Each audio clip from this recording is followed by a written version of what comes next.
श्रद्धावान भक्तगणांनो, छत्रपती शिवाजी पेठ जत येथील अत्यंत जागृत व नवसाला पावणाऱ्या श्री मायाक्का देवी व श्री भाग्यवंती मातोश्रींच्या मंदिराचा जीर्णोद्धार सुरू आहे। या पवित्र कार्यात भक्तिभावानं सहभागी व्हा। तुमची छोटीशी देणगी ही देवीच्या कार्याला मोठं बळ देईल। संपर्क बसवराज महाराज अलगूर, फोन पे, गूगल पे 97 67 27 22 77। देवी भक्तांनी एकत्र येऊन हे पुण्य कार्य यशस्वी करावे ही नम्र विनंती। नमस्कार, मी माया। आपण पाहत आहात BBM न्यूज। पाहुयात आजच्या काही ताज्या घडामोडी। आपल्या सर्वांना मनपूर्वक शुभेच्छा देतो आणि पांडुरंगाच्या चरणी एवढीच प्रार्थना करतो की आज ज्या मागण्या आपण मांडलेल्या आहेत त्या लवकर पूर्ण होत अशा प्रकारची प्रार्थना पांडुरंगाच्या चरणी करतो। आज आरेवाडी येथील आपल्या सर्वांचं दैवत विठोबा महाराजांच्या छत्राखाली आपण आज सगळे एकत्र जमलेलो आहोत। मी प्रथमतः या दैवताच्या चरणी कोटी कोटी दंडवत अर्पण करतो। ज्यांनी आपल्याला किंवा मलाही आज संधी दिली आरेवाडी येथे येण्याची, माझे मित्र आणि सहकारी आणि गोकुळजंगी कुंडलकर, या मतदारसंघाचे आमदार युवा नेते माननीय रोहितजी पाटील, माजी खासदार संजय काका पाटील, माजी आमदार पृथ्वीराजजी देशमुख,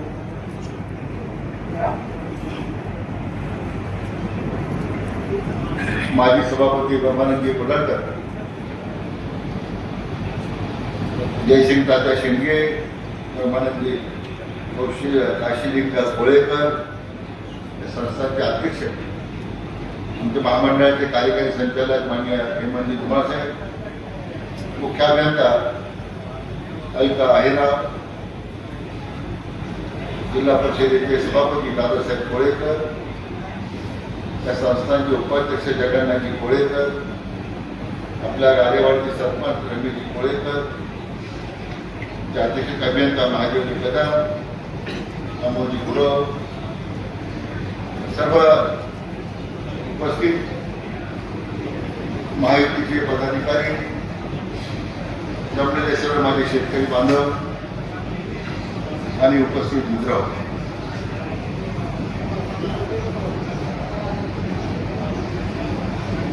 कालच पंढरपूरला पांडुरंगाचं दर्शन झालं आणि मी यानिमित्त आपल्याला सांगितलं पाहिजे की आपल्या राज्याचे लोकप्रिय मुख्यमंत्री माननीय देवेंद्रजी फडणवीस साहेब यांनी जो संकल्प केलेला आहे दुष्काळमुक्त महाराष्ट्राचा, तो संकल्प परफेक्ट धोरणे आमचा सिद्धीला न्यावा, पूर्ण करावा आणि राज्य दुष्काळमुक्त करण्याचं स्वप्न त्यांनी जे पाहिलेले आहे ते पांडुरंगाला पूर्ण करण्यासाठी आम्हाला सगळी ताकद द्यावी अशी काल त्यांच्या चरणी प्रार्थना केली।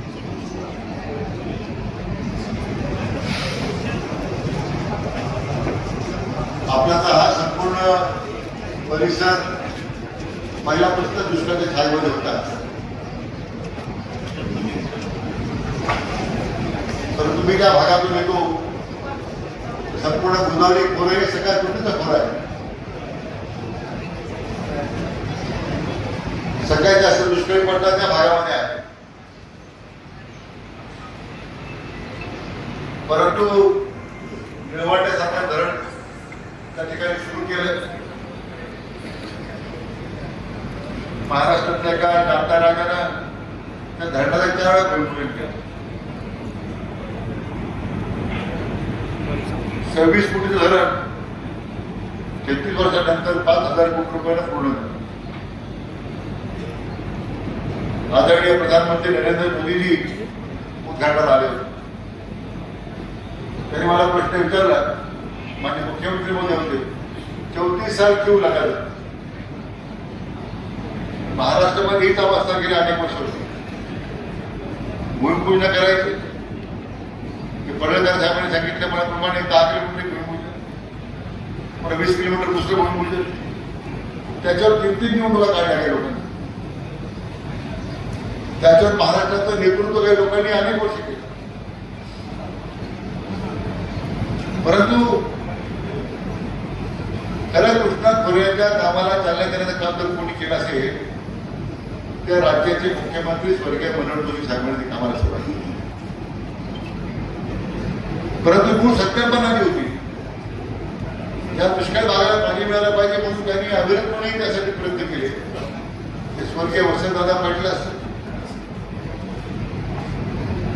स्वर्गीय आबा असतील, या दोन्ही मुद्द्यांना सुद्धा मी या निमित्तानं त्यांच्या व्यक्तीला त्यांना वंदन करतो. एक समर्पित भावनेनं काम करणारे सगळे लोक होते. परंतु या दुष्काळी भागाला पाणी देण्यासंदर्भाची भूमिका असायला पाहिजे. शेवटी युती सरकारला सत्तर घ्यावं लागलं आणि मग परत 96 साली आपल्या कामाला सुरुवात. आपल्या भागातले एक माजी मंत्री ताजितराव घोरपडे सुद्धा त्यावेळी त्यांनी या भागात पाणी येण्यासंदर्भात प्रयत्न केले. परंतु 15 वर्ष 20 वर्ष निधी मिळत नव्हता आणि पुन्हा 14 साली पुन्हा देवेंद्रजी फडणवीस साहेबांना मुख्यमंत्री व्हावं लागलं तेव्हा आता टेंबूच्या भागामध्ये पाणी यायला लागलं, म्हैसाळमध्ये पाणी यायला लागलं, विस्तारित योजनेला पैसे मिळायला लागले.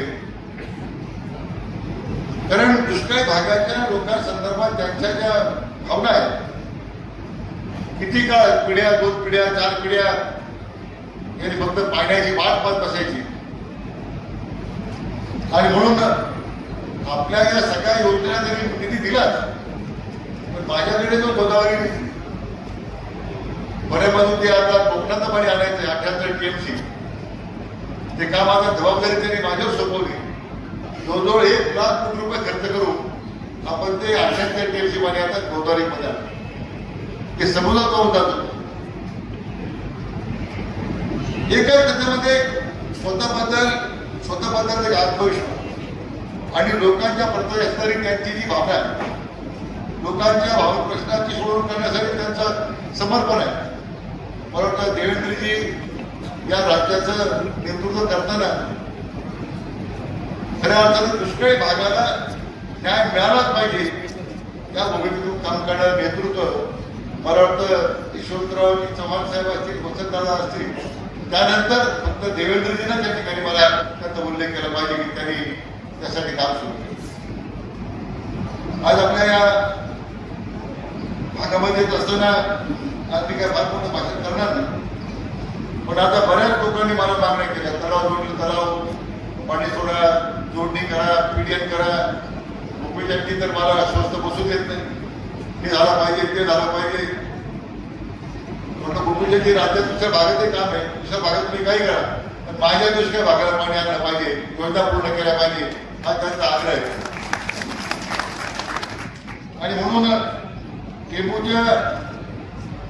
टेंबूसोबत नव्याने आता फडणकर साहेब आपण आता नाबार्डमधून 619 कोटी रुपये आता आपण मंजूर केले त्या कामाला आता किती देणार आहोत, पैसे मंजूर झाले.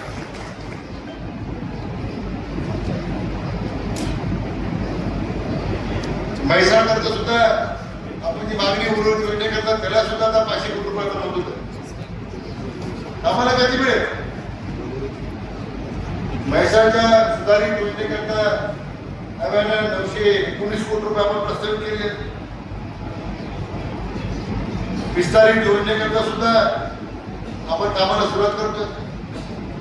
आमचा प्रयत्न असा आहे की ज्या ज्या मागण्या आपण केलेल्या आहेत त्याची बैठक पुढच्या आठवड्यामध्ये मुंबईत बोलावून आपण या आमदार मोदी सगळ्यांना बोलवतो. पाण्याला रंग नाही,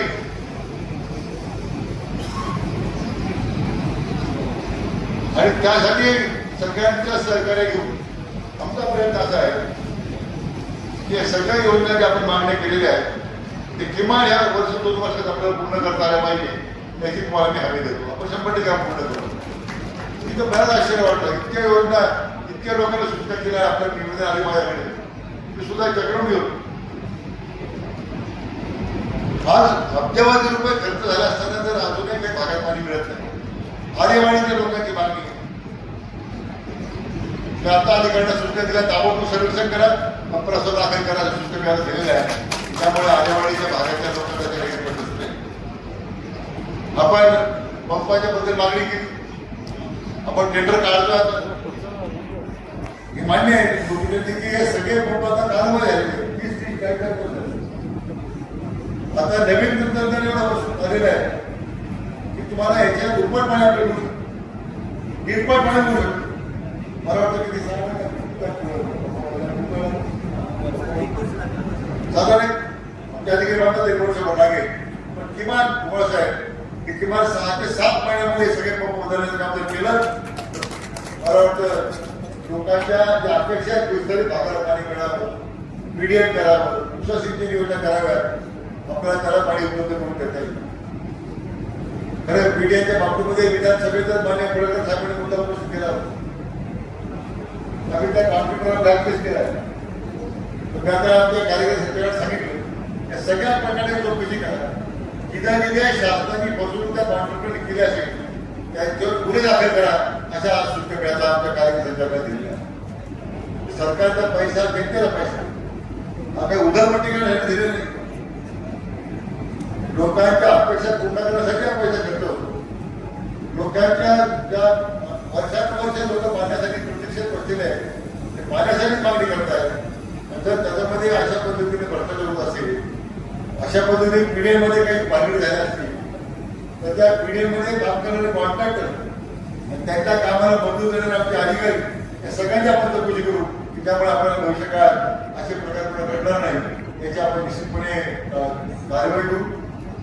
आज या निमित्तानं आपल्या सगळ्यांना मग विस्तारित योजना जी आपण मांडलेली आहे ती मला वाटतं जून 27 पर्यंत आपण ती पूर्ण करू शकतो. विस्तारित योजना केली पैसे जे असतात देवा आश्रमाला पैसे काढतो. मी म्हटल्याप्रमाणे दुष्काळमुक्त प्रदेश झाला पाहिजे ही त्याची भूमिका आहे. बाकी योजना पैसे रुपये पडते. दुष्काळ भागाला पाणी देण्यासाठी त्यांच्या हात अतिशय मोकळा आहे. अधिकारी निधी उपलब्ध करून देण्याच्या संदर्भामध्ये आपल्याला त्या ठिकाणी त्यांचं पाठबळ आहे. त्यामुळे आता जनसंपदा खात्याचा आतापर्यंत रिस्ट्रक्चरिंग केलेलं आहे. आता सांगलीचा महसूल विभागाचं कार्यालय सांगलीला सरकार आणलेलं आहे. हे कार्यालय आपण सांगलीवर विकायला आणलेलं आहे. पुण्याचं कार्यालय सोलापूरला आणलेलं आहे. दुसरं कार्यालय पुण्याच्या मुख्यालयाचं कोल्हापूरला आणलेलं आहे. विकेंद्रीकरण झाल्याशिवाय लोकांचं काम होणार. आमच्या अधिकारी जनतेपर्यंत गेले पाहिजे. आमच्या आजोबांनी सांगितलं की तुम्ही शेतात गेल्याशिवाय कोण शेत काम सांगणार. घरी बसून तुम्ही ठरवू नका काय शेतात करायचं. शेतात जा, शेत तुमच्याशी बोल की माझ्या हातात माझी अडचण, माझ्यासाठी हे करा, माझ्यासाठी अमुक करा. म्हणून लोकांपर्यंत गेल्याशिवाय भावना सांभाळणार नाही आणि त्या भावनेवर आधारित आपल्याला कामही करणार नाही. आणि म्हणून या निमित्ताला निश्चित आज या पवित्र देवस्थानामध्ये आज आरेवाडीच्या कुटुंब महाराजांच्या या परिसराला येत असताना आज आपण त्या पद्धतीने आपलं स्वागत केलं. म्हणजे त्याचे काय करतात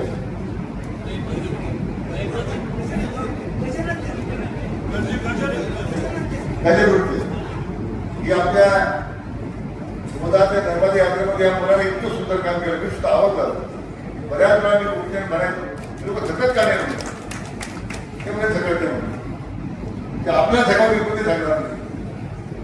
अतिशय सुंदर काम त्या गजवृत्ताच्या माध्यमातून संपूर्ण त्र्यंबकेश्वर ते माहेश्वर आणि चोंडी ते माहेश्वर ऐतिहासिक यात्रा आम्ही सुरू केली. माहेश्वरला इतकं उत्तम कार्यक्रम झाला.